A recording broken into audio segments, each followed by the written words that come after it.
who's been your coach of the year? Obviously, Willie Peters has done a fantastic job at Rovers. John Cartwright's completely turned Hull FC around from being bottom of the league club to playoff contenders. Darryl Powell obviously has done a fantastic job getting Wakefield to the playoffs. Personally, I'd go Paul Rowley. I just think in terms of his mental fortitude of getting up in the morning and going to work and grinding out this full season and somehow picking up 3 wins when such uncertainty there and what's gone on. I think he gets my vote, but just wanted to ask you a lot. I think I'd probably choose John Cartwright. I think obviously Wakefield snuck the playoffs rather than Hull, but I think the difference is Darryl Powell had, albeit a championship team, a successful team, so the culture was kind of bedded in. So to see them kind of carry over simply the belief that they can win wasn't necessarily a surprise. But I think with Hull, he's entered a team there that were absolutely hopeless last year. I mean, if you consider that they got 3 wins last year, Salford got 3 this year, and I think that says a lot. And I know there's been a lot of signings, but far from the finished product, and for him to get them to where they were on the cusp, and realistically, it's 2 I think it's 2 defeats to Huddersfield really that cost them. You look there was one at the Magic Weekend, which was Huddersfield's first win of the season, and that's really you look back and you think that's what's cost them the playoffs. And I think that would have rubber stamped it. But still, for me, I think it's probably John Cartwright, because the way he's transformed that team is incredible. But obviously, like you say, Paul Rowley is. I think Paul Rowley's in a similar, well, albeit far more extreme, similar vein to Mike Eccles last year. He got a nomination, rightly so, for the situation they were dealing with. The Salford situation has just been to the nth degree this year of what it was. So I think he definitely deserves a shout, but I'd probably be going Cartwright. Pete, I can take a guess where you're going for this. Well, yeah, for the same reasons that Sam's mentioned, John Cartwright, I think obviously the Brad Arthur should be in with a shout there. But it depends how do you measure Coach of the Year? Is it winning stuff?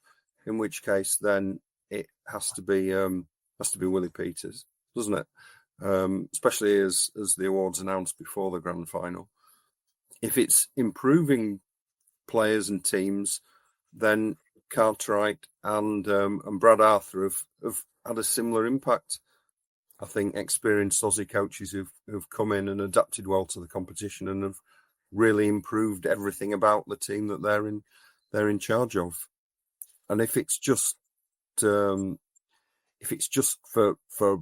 just sheer bloody mindedness and determination and hanging in there and grit and everything else that rugby league's about, then Paul Rowley, I think would be a very popular choice. If I had to vote, I'd probably vote for Paul Rowley. Just stick it to the man sort of thing.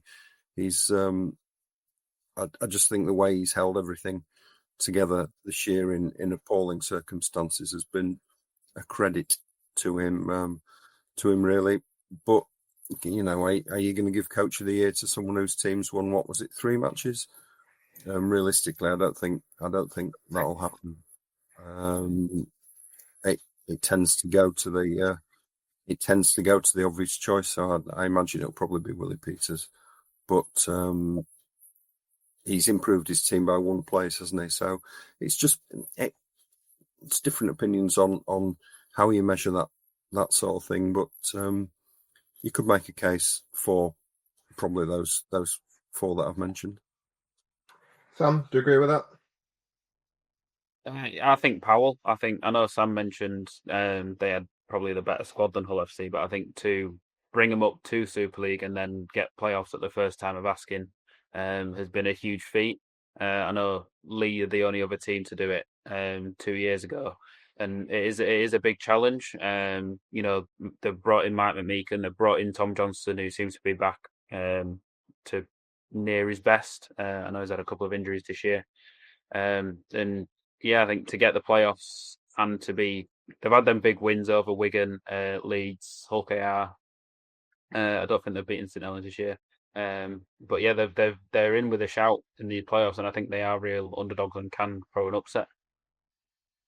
Yeah, I think all as well. Like the way they play is so good to watch.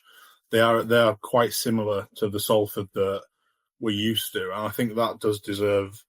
When you look at some teams, Hull KR to an extent, like don't play. It's a defensively focused game, but Wakefield are happy to play with the ball, and it's really good to watch their games. And I think that's just again what Pete was mentioning. How do you judge coach of the year? It is hard, but if there was a metric for how good a team is to watch, then I think Wakefield will be right up there.